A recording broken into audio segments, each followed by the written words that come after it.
All right, we'll call the regular monthly July meeting of the Board of Commissioners of the Fargo Park District on Tuesday, July 14th at 5:30 p.m. in the boardroom. Item number 1 on the agenda is the approval of minutes of the previous meeting. So moved. Second. We have a motion and a second. Let's move to approve the June bills. Aye. Jerry, just one little note. Discussion. Probably on a special meeting, you probably have to say that Steve was in attendance. Okay. I mean, it just doesn't show up in the, who was present. Minor. That's Jeff. Great. Thank you. Jeff pinch hitter. Unless you got a haircut. Haircut, yeah. I did a double take. So you got the amendment to the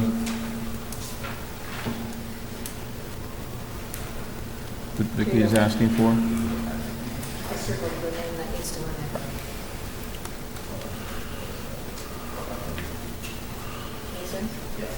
Okay. Stacy, you moved to approve as amended? To approve the June bills as amended. Second.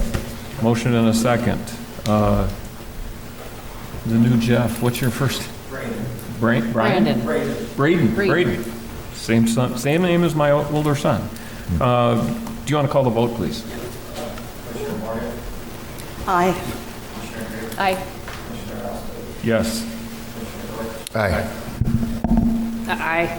Sorry. All right, the June bills are approved as listed. Just for clarification for Braden, going forward, we go, and the president's always the last one to vote. That just become more relevant as we move through to bigger things. All right, move to item number 3, approve order of the agenda. Do we have any changes, Mr. Leaker? Well, since this is my first time going through the election process, we do have the election of, so does that need to be listed in here anywhere? Or? I think we move that, put in right after we approve the rest of the agenda and amend to add the election in as the next item.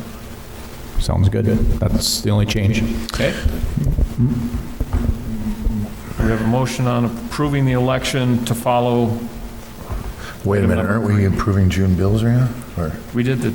Oh, yeah, I'm saying, okay, Yep. so we're going to approve the order of the agenda with number 3A 3A being election. of officers. Yes.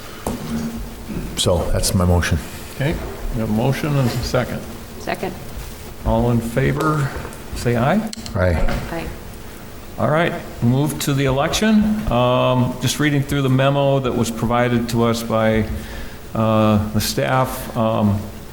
We can move to nominate the president, call for nominations of the president, and then after we're done with that, we can nominate the vice president and vote on both of them at the same simultaneously. So with that, I'll open the floor for nominations for president. And it says here that the presiding officer can also make the nomination, so I will move to nominate Stacy Griggs as the next president of the Fargo Park Board. Do we have any other nominations? Move to close nominations? Okay. And then the second thing we can do is move to nominate the vice president for the Fargo Park Board. Do we have a motion there? I move to nominate Vicki Dawson as president or vice president. All right. Do we have any other nominations on the table? All right. Braden, pull the board. Aye. Aye. Aye. Aye. Yes, we have a new president. We have a new vice president. Congratulations. Now we'll play the Shift to the left. grocery store. We got to follow the arrows.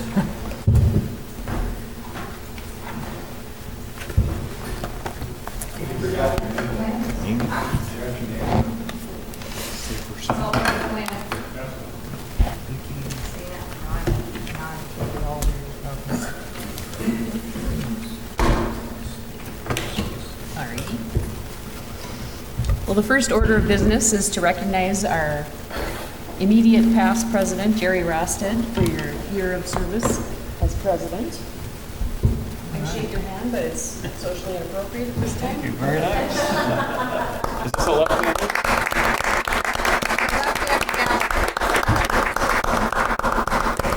Now, if the world will be fair, you'll have the gavel on your left-handed side for the next year, because I was left-handed and I always had to slide it over. So now that you're probably, there you go. Housekeeping first. I like that. Okay. Next up is the director's report. Oh, recognition of audience. I'm sorry. Do we have anyone in the audience that we should be recognizing? Marilyn, would you like to speak? Yes. I just want to greet everyone on behalf of the Botanic Garden Society, and I left a little message for you on the table. And I underlined the word commissioners because for some I misspelled it. So I didn't want that slide for you to now. And I hope that all of you can attend our breakfast on August 3rd at the Botanic Gardens. Thank you very much. Thank you, Marilyn. Thank you. Yes. Anyone else? Yes. Adam Montgomery, Vice President of FMC. Thank you. All right. Director's report. Thank you, Madam President. For our director's report, I got a couple items here. Just wanted to give you a brief background of Officer Marvig, of his summer schedule, and then we had some questions on how things were going down at Lindenwood Park this year. So he put basically a statement together, and he'll be giving an update at the July Facility Committee meeting. So this is his statement. My base schedule is Monday through Friday, base 8-hour shifts. During the summer months, I switched to the evening shift roster at the police department since I'm usually working more evening hours. My hours vary from day to day and week to week. I sometimes work longer or shorter days depending on what I have going on. I come on earlier when I have to go in for meetings, recent demonstrations, etc. Otherwise, I try to be around in the afternoon and evenings when the parks are the busiest. I plan to continue this until the weather significantly slows park activity. So, meaning that he, patrols the parks during the summer months, and typically he tries to get to them, in that late afternoon and early evening hours until the parks typically close at dusk. In regards to Lindenwood has been going very good this year. It's obviously a large park that is used a lot, so there'll always be a little issues. Same with the campground. There have been sporadic issues, but nothing major. There was a homeless male who park staff kicked out since he refused to pay for a campsite he was using. He came back a couple weeks later, and they notified me. I was able to speak to him, and he was criminally trespassed from the park. I have not found or heard of any huge parties with DJ equipment or other issues this summer. I believe Fargo Parks changing their amplified sound permit procedure and strong enforcement my first summer in 2018 helped curb these issues. So, per Josh, Lindenwood's going very good this year. Any other questions, I guess, related to those that I might be able to field, I might not? But I think it's going very well. He'll have a full update at our July Facilities Committee meeting, so he'll be there in person, and then you can ask any questions.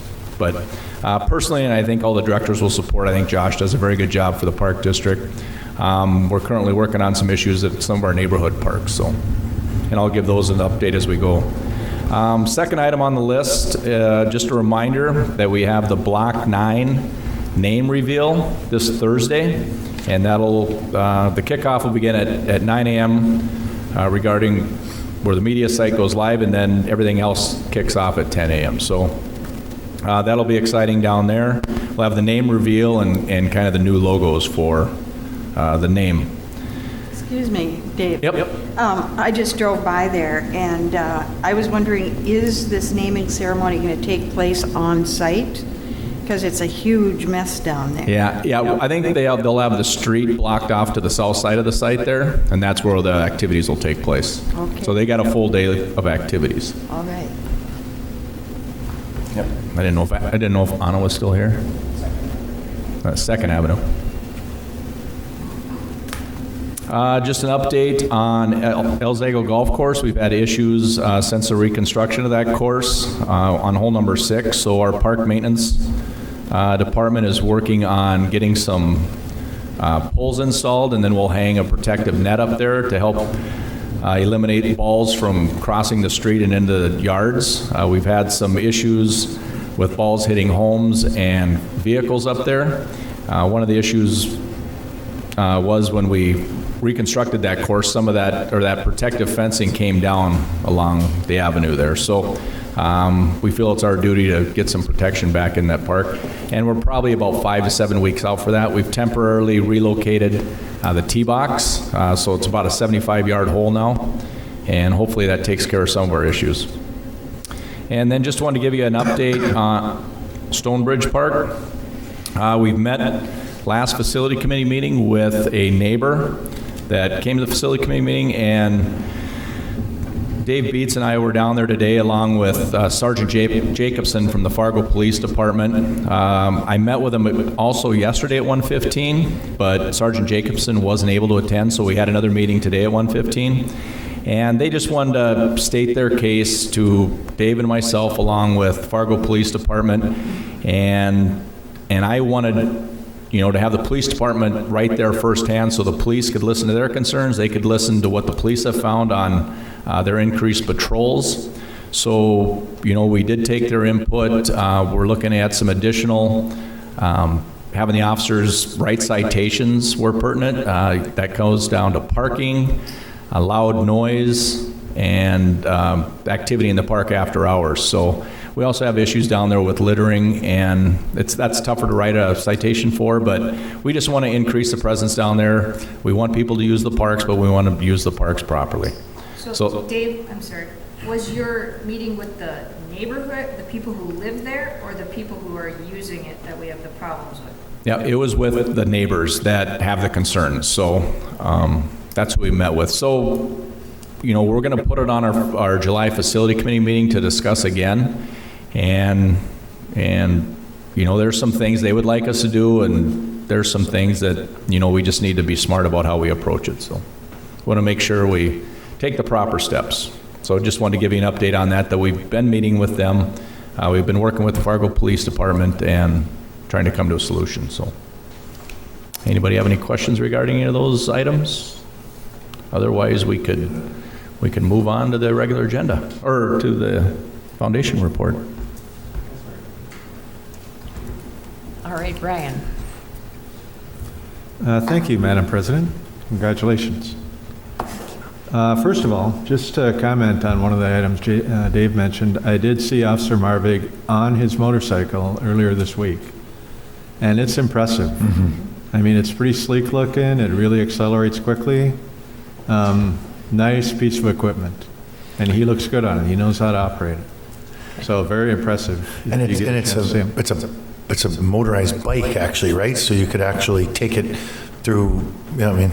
Electric motorcycle. He goes down the paths. Yeah. And it's super quiet, and we've seen it go through during baseball games and down the paths, and people will comment. And to call it an electric bike, I think, would confuse people, because there are lots of electric bikes out now, but they don't go 100 miles an hour. Yeah. And this one does. And I don't know that he was going that fast. As a matter of fact, I don't think he was. Right. Let's just get that correct. But it's not an electric bicycle. It's like an electric motorcycle that is very impressive. So keep your eyes peeled for that. On the Park District Foundation side, the Foundation Board meets on Monday.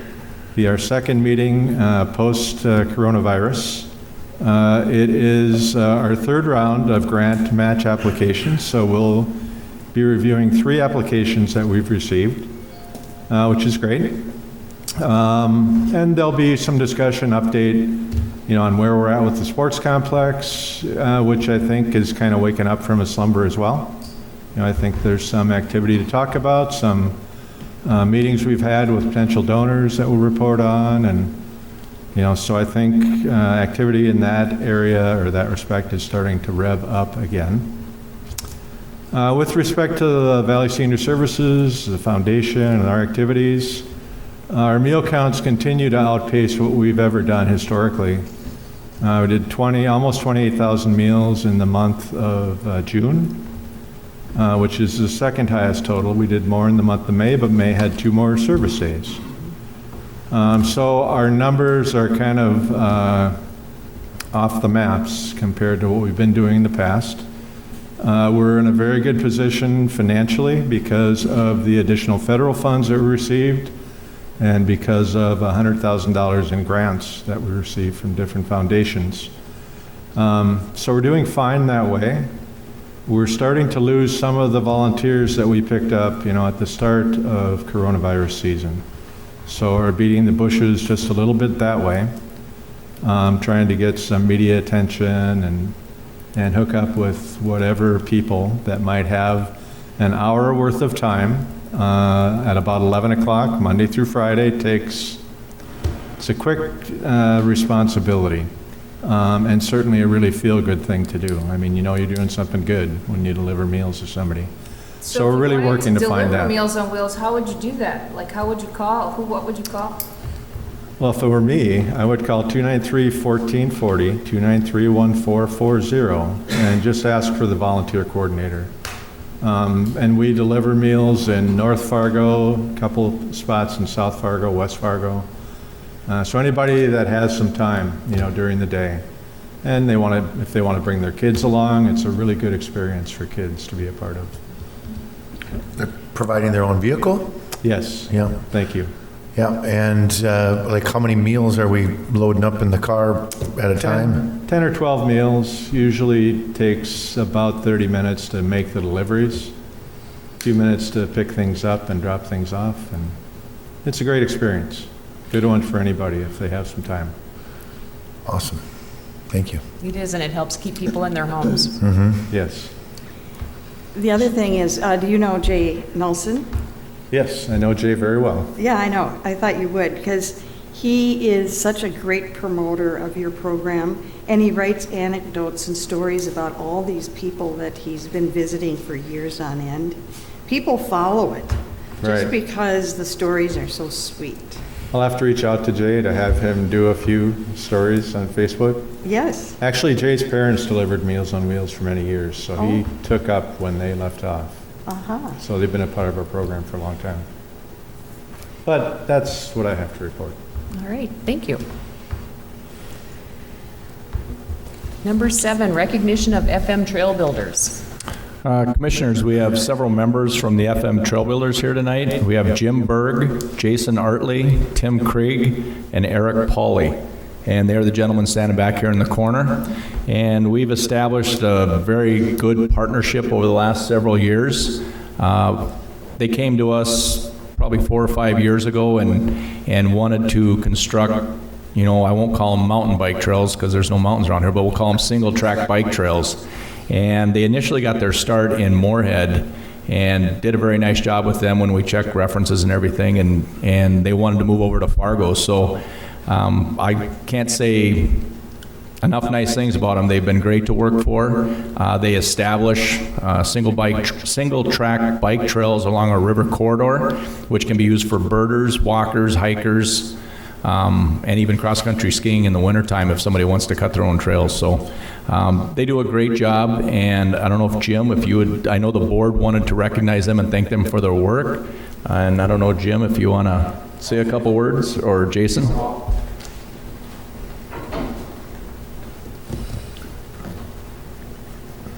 Support's following you, you're good.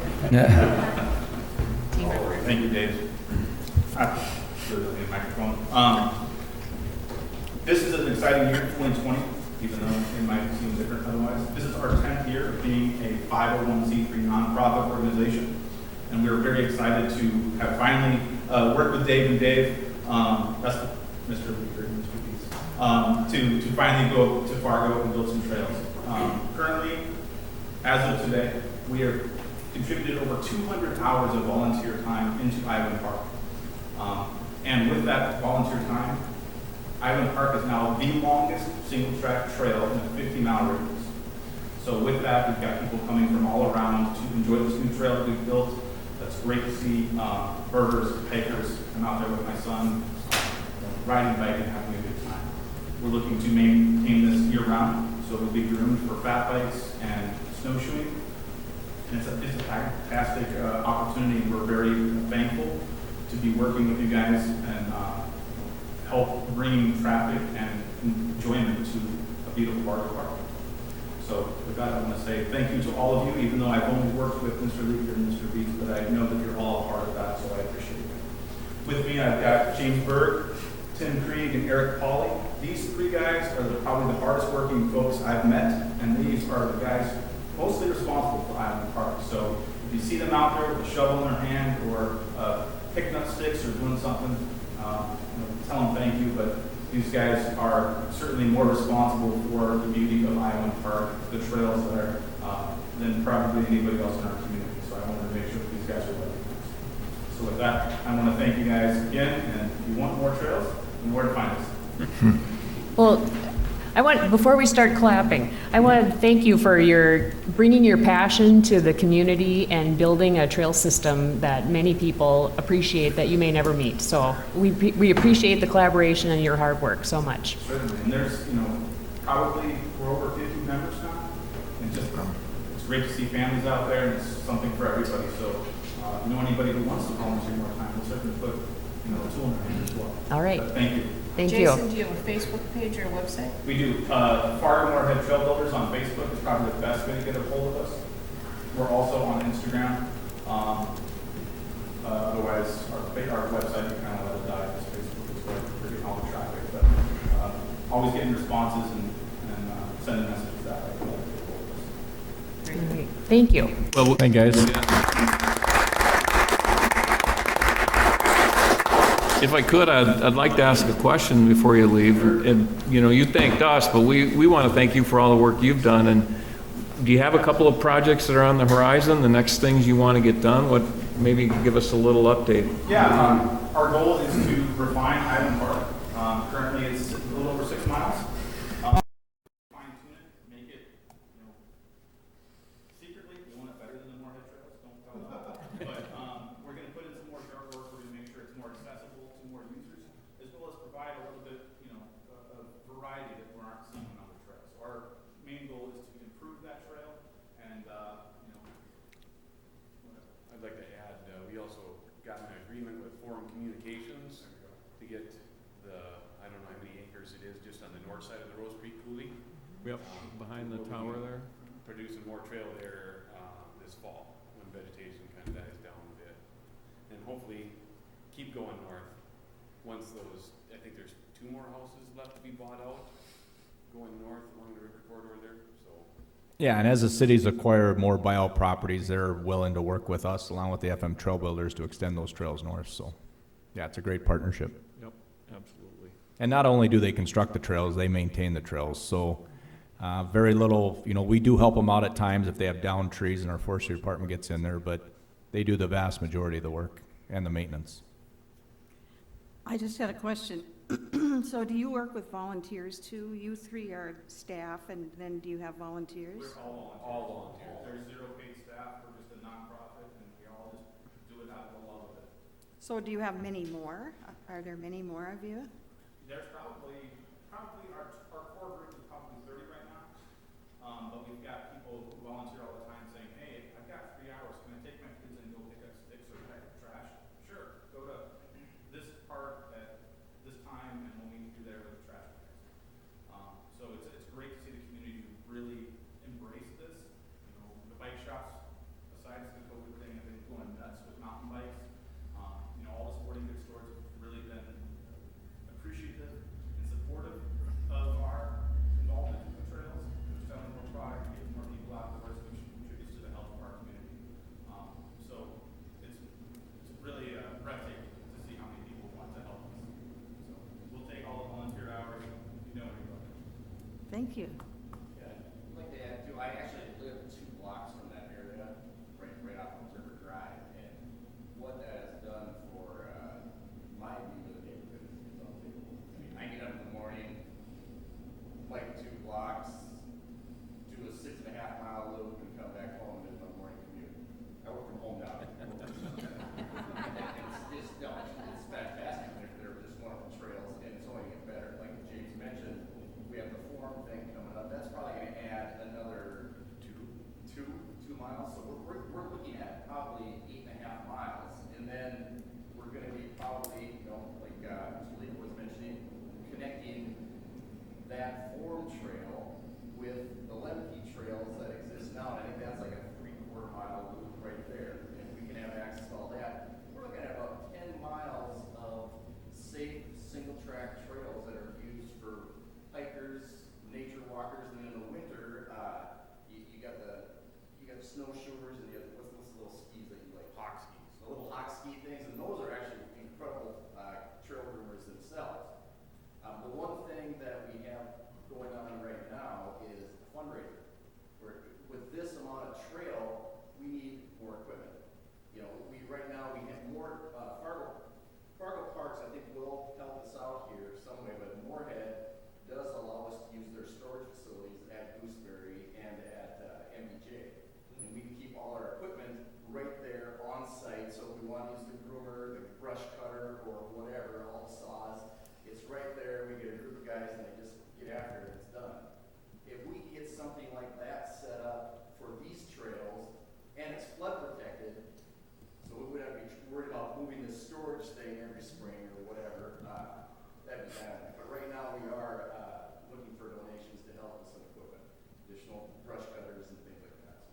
Right, currently we're 100% donation based and grant funded. So we're using that money for tools, equipment.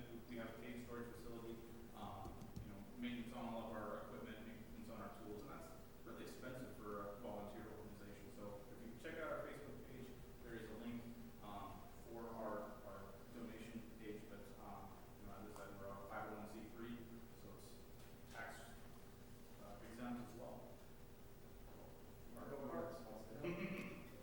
We have areas of need yet. So. Brian, these guys seem like they'd be foundation grant candidates. I'm not sure what that means, but it sounds good. If it gets a storage, great. Right. Currently, we have storage at the old windmill house that we got an agreement with City of Fargo while we're constructing the trails, so that's helped out great amount. And wonderful. Tools right there. I mean, it's hard enough to get volunteers out, but if you got a storage facility in South Moorhead and you got to drive all the way there, grab what you need, go work on it, and then you're tired, you're done. Now you got to go back there, put it away, and then go. Having storage on site is. And when he says grab what you need, it's not like you're talking like a handsaw. We're talking like a 500-pound brush cutter that either has to get loaded on ramps on a truck or on some trailer, and we'll add 45 minutes to your volunteer time just hauling equipment. And being that needs a pickup, it limits who can come. I mean, you got to have a pickup to haul this thing. So anybody in a car that wants to help and will be willing to run it. We have a storage facility on site, you show up. Yeah, then you don't need the equipment to haul it either. So. But no, it's very exciting. We're so appreciative that you have that land. And when I've been working the trail, like Jason mentioned, when you hear people just say, "Hey, thanks, man, it looks great," and I'll sometimes joke, "Yeah, it pays even better." They go, "Really?" That's payment enough.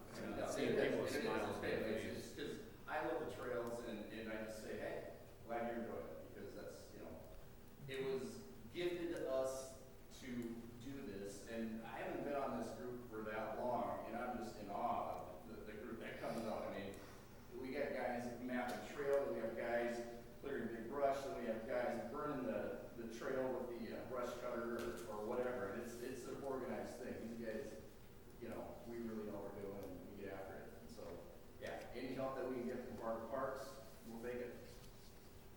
Well, thanks for coming in. If anybody you. wants a tour, reach out to us on Facebook. Okay. They just need to figure out how to build a big enough ramp to get over the Rose Coulee there at WDAY. Pedal hard. Mud run. Evil Knievel. Super, thank you. Thank you for being here. Thanks a lot, guys. Thank you. Yeah, you can see Dave. All right. Number 8, board to consider for approval amendment number 1 to the lease with the Fargo-Moorhead Community Theater. Dave Leaker, presenter. Back to business, I guess, huh? Commissioners, as you know, we've talked about this for several times. It first came about, with FMCT and the damage to their roof over this past winter season. and it's kind of expanded into, possibly expanding into the park and the expansion of the community theater. Right now, they are currently working through Burlington Northern, trying to see about getting, there was some original covenants on the original dedicated property to the park district, and they're working through kind of those hurdles to whether it's permission from the railroad or just no comment from them if they were to expand into the park. That's what they're working for. And if they were to get that permission, then I believe, again, they would come to the Fargo Park District and possibly see about expansion into the park for the FMCT. That could be weeks or months away. In our past Facilities Committee meeting, we talked about allowing them just to repair the roof that was damaged over the winter season so they could get their performances going as soon as possible. So our attorney had drafted up a one-page amendment to the current lease, which was established in 1966, basically holding the park, indemnifying the park district if anything should come about them being on Fargo Park District property.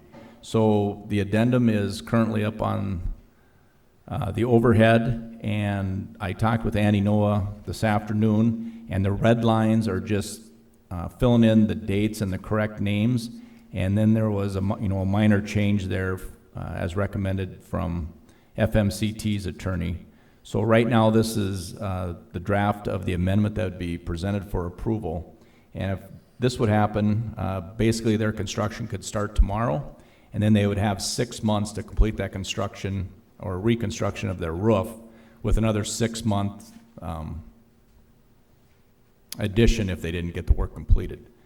During that time, if they do get permission from the railroad allowing them to be in Island Park, or the expansion of Island Park, they would come back to the Park District, and we'd work through that as the kind of phase 2 process of them getting permission from the Park District to expand their footprint. But right now, we just want to approve this page-and-a-half lease so they can start reconstruction of the roof. And you worked with them the 6-month time period initially, they feel is appropriate? Yeah, with an additional 6 months if necessary. something would happen, yeah. Great. Okay. I have a question. I just remember in the past that there was some controversy over expansion into the park because the State Historical Society had put it on the National Register of Historic Places, and there was a prohibition against expansion into the park. I was just wondering if you'd run into any problems like that or with them when the Y expanded. No, I don't believe we had any issues with them when the Y had their request to expand that 10 feet to the south. Have they said anything at all about this? Not related to Island Park. I know we worked with them regarding remodeling of the depot and things, and the Sherling complex. So I think that was on the historic registry too. Yeah, the whole park is. Yeah. Okay, thanks. Thank you. Carolyn, will you scroll up just to Tish? Who's running the show? He has a gate. Oh, He's the gatekeeper. no, that's good. Perfect. Thank you. No, that's perfect. Are there any other questions from the commissioners? Can we ask him a question? Is that what he's here for? Oh, I'm sure you could ask him a question. I don't think that'd be inappropriate. I guess my question is do you guys intend to move forward with the roof before you get the clearance from the railroad, or are you planning on waiting for the railroad clearance before you do it anyway? So it's a little bit of a dicey situation there. That's why I'm asking.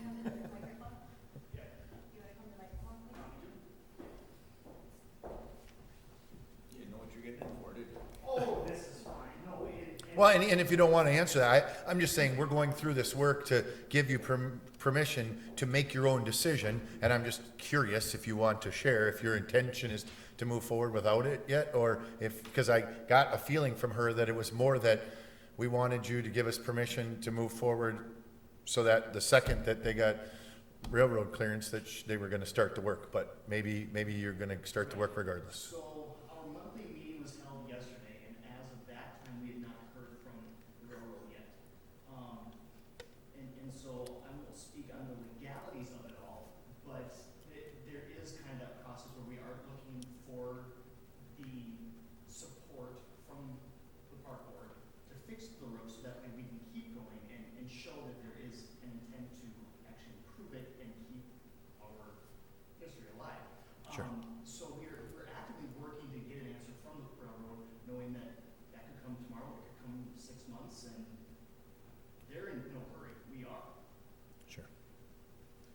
Do you get a sense if they're engaged? Are they, I mean, do you feel like they're working on this, or they're like, got better things to do? And I don't mean it that way, but That's a fair question. I think that they probably do put this off as, what is this? Why are you contacting us now? There is a long history there. You know, this land was granted in 1880. I think from a railroad perspective, and I can't speak for them, I'm sure a lot of it is, why are we being asked about this? Because there is that history back towards the land had been used after the railroad granted the land. So your guess is good. So Adam, should we move to approve this extended lease? Will the roof be repaired? Will that be your next step? You won't wait for the railroad? I think Joe asked the same question. That's what I'm getting at. I mean, Are you gonna go forward when we approve this to fix your roof? Probably. Okay. yeah, I was just curious. What you choose to do is up to you. I was just curious if you. And it's a fair question, and really though, this action, we'll kind of call it phase one, is really just an improvement on what's already there. Sure. There's no expansion this time. Sure. This isn't changing the use of land, it's just trying to get us back on the land. Yep.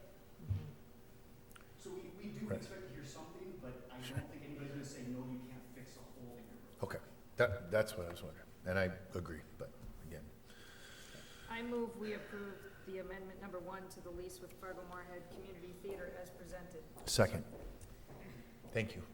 There's a motion and a second to approve the amendment. so what are the terms? I mean, we've got these fill in the blanks, but is this an annual lease agreement, or is it a multi-year, or are we gonna just? This one has the dates in it. It's for 6 Oh. months. 6 with the- months and then. Oh, six, 6 okay, months. that's what we're talking about, okay. And in that time. Sorry. And so it'd be 6 months, an additional 6 months, and during that lease period, whether they go forward with the expanded footprint or not, we would probably need to rewrite the original lease, just so it's up to date and it takes into everything. I think Gotcha. we got direction at one of the last meetings that, myself to work with Andy Noah and kind of work out those details. So we'd come up with a draft probably in the next month or two of a new lease, whether it's to expand the footprint or not, just so it's up to date. Yeah, I think the entire purpose of this is so that they can start fixing the roof. Right. And not have to wait for the whole thing to go through so they can fix the roof. Gotcha. Sure. I think the expansion is a whole different issue that we Right. will deal with on a What- different day. When the time Right. comes. Okay, there's been a motion and a second. Is there more discussion? Any more discussion? Okay, Braden, pull the board. Aye. Aye. Aye. Yes. Aye. All right. Get the roof fixed. Fortunately. Thank you. And we will all hope that the railroad responds so that we can move forward. All right, number 9, board to review amendment to agreement with Ndsu for nutrition services. Brian Arrett, presenter. Thank you, Madam President. As the memo that we sent out explains, NDSU, after 49 years, has given Valley Senior Services, Fargo Park District, notice that they are no longer going to be able to prepare meals for the senior nutrition program. Their notice said that they were canceling our agreement effective July 31st, but in the notice they gave us the ability to request an extension through March 13th, I think it is, or March 12th, which we have done. And so what I'm here or asking from you today is just to approve the extension. The extension includes an increase in the reimbursement that we're giving them for the meals they prepare. We have had an agreement with them for the last 6 years, and the rates have remained what they were set at 6 years ago, and that's what's listed in the memo. So they want to increase the rate for our Meals on Wheels program from $4.60 a meal to $4.97 a meal. And then for the meals for community dining, the congregate meals, which come to the center in bulk, they want to raise that from $4 to $4.08 a meal. So a very minuscule increase. And the major difference between the two is the Meals on Wheels. Meals, of course, have additional packaging, and that takes more staff time, plus a beverage, a carton of milk, which goes for about 30 cents a carton. So what I'm asking is that you just approve this amendment to our contract, increasing the reimbursement rate. We are advertising, we are issuing an RFP. It will be in the newspaper tomorrow and the following 3 weeks, I believe. So we're, expecting that we'll have some interest. We've talked with a couple of potential interested parties to take on this program.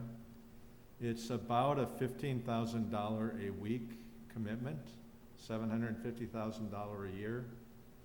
So a lot of money gets spent through this program. A lot of meals are served, almost 700 meals a day.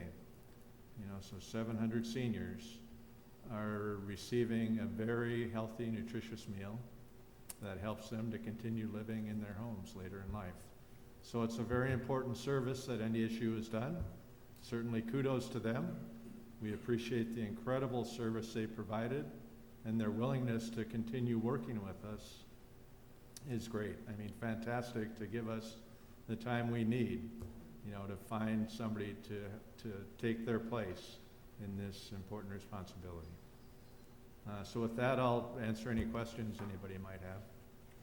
So, Brian, the plan is to find a new contractor, Absolutely. and if they're ready to start January 1, then we would give our notice December 1 to NDSU, and if we can't find someone, that just buys us time, and NDSU is really just going out of their way to help us out, to make sure we're not without meals. Would that be right? Until March 12th. Yeah. After that Well, point. that's a long time from now. That so is a that's- long that's, time, no more question. than most notices, so Yeah. that's great. No, they've been a great partner, and this is certainly a very kind way, to move on with our relationship.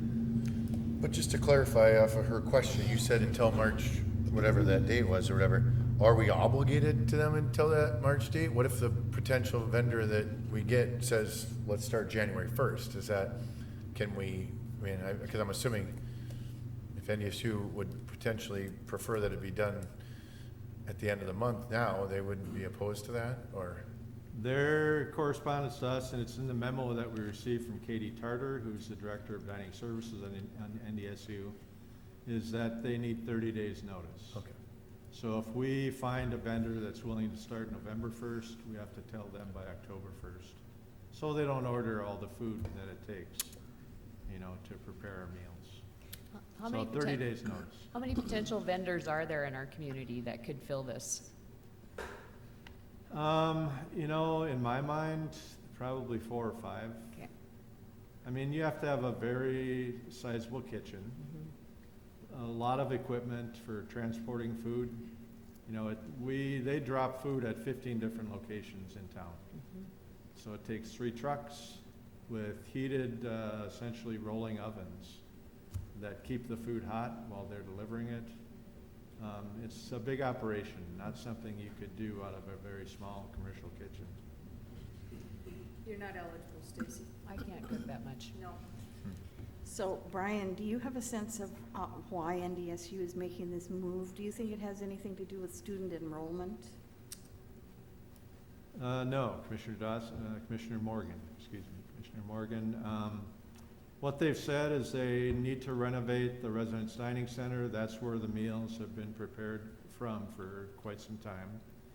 When they do this renovation, they are going to be acquiring additional equipment to improve the services they provide for students. They don't have room to expand the footprint of the kitchen, so it's going to supplant the space that we use, or that they use, for our program. So it's a space issue for them. Do you think they'll be available sometime in the future? Never say never. Well, if they're expanding, you might think they would be. They have certainly been an incredible partner. You know, for 49 years, they have done, I don't know how many million meals for us. So I hope so, you know, if the time comes and if the need arises, I hope that they would be willing to reconsider. Thank you. Any more questions for Brian? I'll make a motion that, let's see if Brian's got it written here, to approve the amendment to the agreement with NDSU for the nutrition services as presented. Second. It's been a motion and a second. Is there any more discussion? Any more discussion? Braden, full board? Aye. Aye. Aye. Yes. Aye. All right. Thank you. Good luck. I hope you find somebody as worthy as NDSU as your new partner.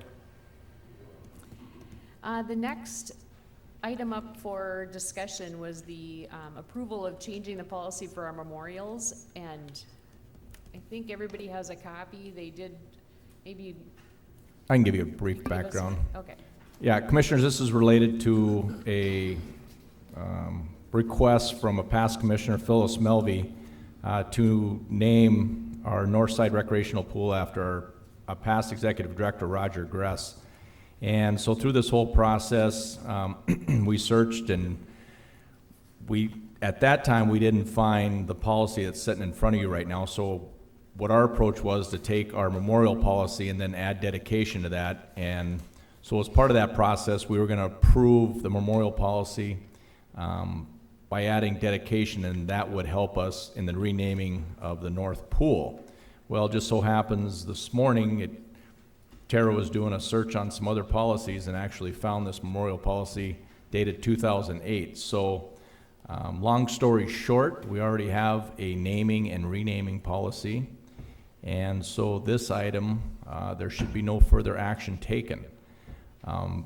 In regards to the renaming of the pool, the process was we discussed it at 2 facility committee meetings, and then if the proposed rename moves forward, we would rename it at the following board meeting, which would be the August 4th board meeting. So we'll bring this up again at the July facility committee meeting, and if everything moves forward as we would hope, then we'd bring it to the August commission meeting for approval.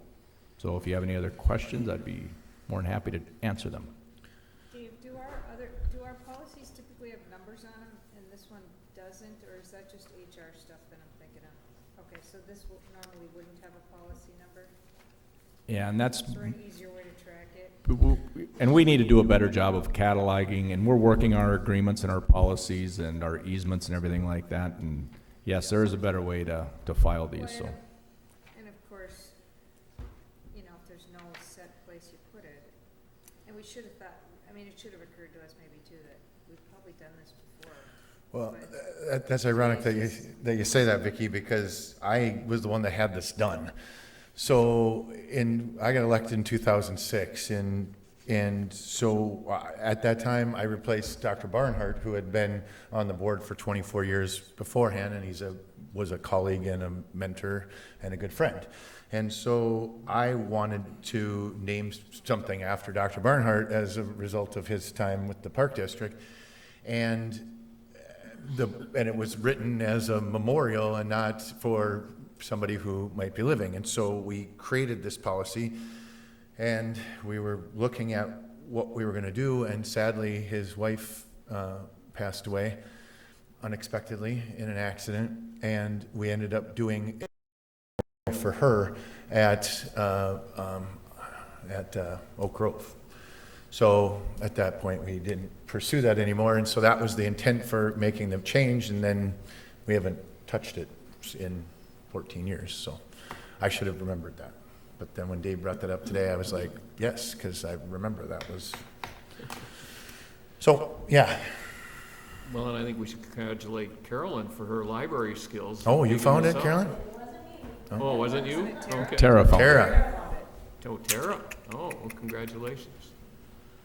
So it's kind of a congratulations and kind of a whoops, but oh well. Yeah. When you told me that today, I was like, yeah, I remember. Well, better before than after. Right. Exactly. So I don't think there's any further action needed right now, and we would move it on to the July Facility Committee meeting for consideration to move on to the August meeting. And we can leave the memorial policy as is and Correct. move forward. Yeah, because it was written for, as a memorial, it was written as a memorial previously, but now it was rewritten to honor somebody who's living Right. Okay. Number 11. as well. Board to consider for approval an amendment to the agreement with the Sertoma Club of Fargo-Moorhead. Kevin Bowe, presenter. Good evening, Commissioners. So in your packet is the amended agreement along with the current agreement of, 1999. So the Sertoma Club has been in Lindenwood Park since then. They've grown from 25 displays up to 80 displays. In talking with one of their board members last week. So with that and working with our attorney, we felt we needed to have an amendment to this agreement to expand into the park since they've added several displays. So until we start developing the master plan of Lindenwood Park, our attorney Thad suggested that we'd sit down with him at that time, discuss the rerouting of that road if that comes to that, and then have that discussion and an agreement put together at that time. So this was presented at the Facilities Committee and recommended to bring to the full board for approval. I will answer any questions that you might have. Bless you. So this amendment just extends their contract? Correct. As it exists now? Yep, with the expanded areas that they're using. Yep, And they presently pay for all the electricity, they do all their own work. correct. Do they pay for the plowing? We remove snow. Okay, Actually, the city of Fargo. Oh, do they? Okay. even better. Yeah. Have you had much feedback as to the popularity of the exhibits? I think they've grown over the years. I haven't had a lot of the history with them, maybe Dave or Carolyn, if you guys have history of that. Yeah, the knowledge that I have is it is extremely popular and continues to grow each year, and that's the increase of their footprint within the park. So yeah, from the position that I have, I think it's been extremely successful and a good endeavor for our community. And speaking with Daryl from the Sertoma Club, he thinks this year could be even better because of the pandemic that's going on, where people will want to get out in the community in their vehicles. Speaking from two different aspects, as I drive by Lindenwood on any given night in the winter, the line is coming out, especially on a Friday night, Saturday night, right after, dinner time. It's just packed. We've gone through personally as a family for 20 years, and it is growing and growing and growing, and there's more displays every year. So I do wonder what they're gonna do when we change the loop, but more power to them, that they're obviously finding sponsors who want to do light displays, and they're also finding the public who wants to come to it. They also utilize Boy Scout groups and other volunteers, key clubs and others to help them put it all up. So I think it's a win for so much of our community. Agreed. They keep it really interesting too. You see the long line when you're getting in line and you think, boy, this is going to be a long night, but it's in every, your attention is held the entire time. So And they're getting better and better. yeah, it's impressive. Brighter. Really impressive. I mean, it used to be, some wood displays with a few spotlights. And the LEDs have started to take over. Years ago, we switched out all the bulbs on some of them to LEDs. Every year, otherwise you'd have to check how many were broken and didn't work. Well, the power use, the displays have gotten better because of LEDs. Yeah. They were limited on power. And the giant Right. cords that are dragged through the grass typically in October. But yeah, I'm glad we're continuing, so if there's nobody else, I'll make a motion that we approve the amendment to the agreement with Sertoma Club at Linwood Park Holiday Lights as presented. I'll second it. Then a motion and second to approve the amendment. Is there discussion? Discussion? Braden, full board? Commissioner Morgan, Aye. Commissioner Dawson, Aye. Commissioner Deutsch, Aye. Commissioner Nelson, Yes. Commissioner Briggs, Aye. Thank you. Alrighty. Number 12. Kelly's been patiently sitting back, taking it all in from Quartz Plus. I'm guessing after sitting through this whole meeting, you're going to join us every month. Riveting. Good evening, Commissioners. As I sent in the packet, a little memo in there just explaining what we were asking for. We brought it, kind of had a discussion at our last enterprise meeting. Just talked about our membership structure with sales tax. Since the beginning, I guess it's always been the same sales tax that we put on our memberships. So our new accountant, Bonnie, decided to look into it, wondering why that is. And we've been in contact with Chris Krause, who is the compliance officer, sales and special taxes in the Dakota Tax Commission, and found that there is a recreational tax that we can be using instead of the original, on top of the sales tax. It was quite substantial, so we started this pre-COVID, and now we're really trying to see what we can do with it now, especially after we've been closed for 2 months. But basically, if we would have used this structure in 2019, just for an example, the club would have brought in an extra $80,000 revenue. What we're asking as a staff, there's 3 options there for you.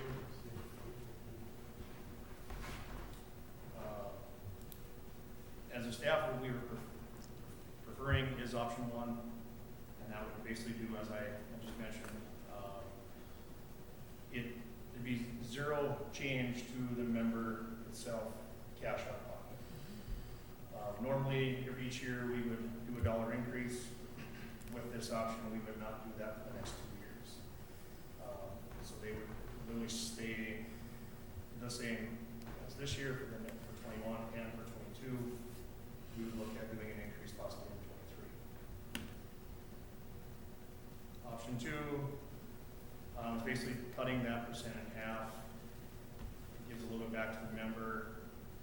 By doing that, we would more than likely propose a price increase for the year after, which would basically put them right back to almost where they're at. Option 3 would be all of our savings from this new tax would go back to the members. Obviously, the main reason we looked into this is to try to find more revenue for the club, not affecting the member at all. What we had found out is basically with this recreational tax, it's anybody who uses racquetball, tennis, basketball, or swimming is how it's listed. You don't have to worry about the swimming part.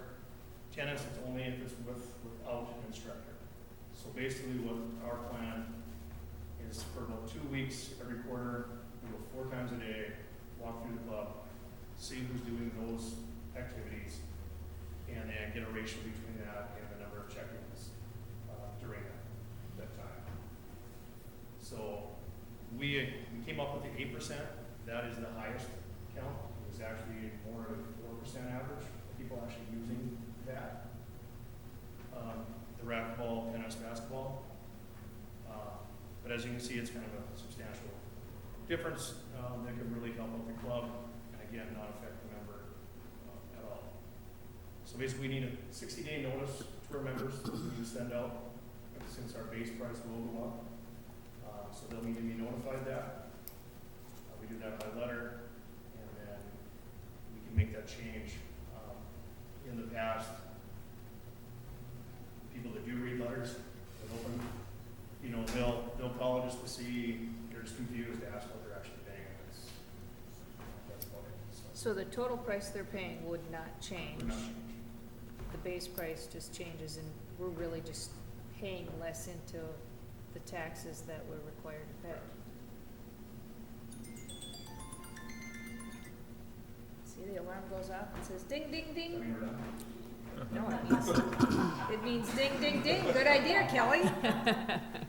I can't take the credit. It's a question we've asked for many years, but it's just funny as we looked into it. So. I mean, to me, it makes perfect sense to go with option 1. It doesn't impact our user at all. It doesn't change anything for them. We're just doing smarter business. Would that be your first option? Absolutely. Okay. It's gonna confuse people in the first place and look worse, and you're gonna have to field questions, but you've explained it enough at times now that you can expand it a few more, right? I don't think there'll be much of an objection. People expect changes and increases, and it won't be any huge amount anyway, so. Right, and even if you were to give it all back, I mean, it's not a big change, and we are still lower than our two main competitors, which is MLS and YMCA. So looking at both those, I mean, that's, for $1 or $2 savings, we're not gonna bring people over from wellness or Wellness. It's not. I'd say the first sentence in your letter is, price is not, the amount you're paying out of your pocket is not changing. Exactly. Here's the breakdown. And you're holding fast on the next 2 years too, Yeah, so I with think no that's a good increases selling is even point. better. Okay, thank you for your Thanks, Kim. explanation and for finding this. I'll make a motion to approve the proposed sales tax change and increase in the base membership as presented with option number 1. Second? It's been, a motion and second has been put in place to approve the proposed sales tax change. Is there more discussion? More discussion? Braden, pull the board. Commissioner Morgan? Aye. Commissioner Nelson? Aye. Commissioner Deutsch? Aye. Commissioner Nelson? Yes. Aye. All right. Is that it? No? 13. One more. Oh, Lucky 13. lucky 13. Board to consider approval of bank resolution. Tyson Lund, presenter. So this should be a fast one. So commissioners, in your packet's a bank resolution. This is just something that's updated annually with our change in officers.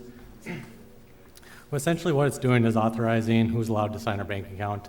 One of those people that is authorized to sign is our board president, so it just needs to be updated with the new officer. So it's the same resolution that we presented last year that was approved. So if you have any questions, I'd be happy to answer them at this time.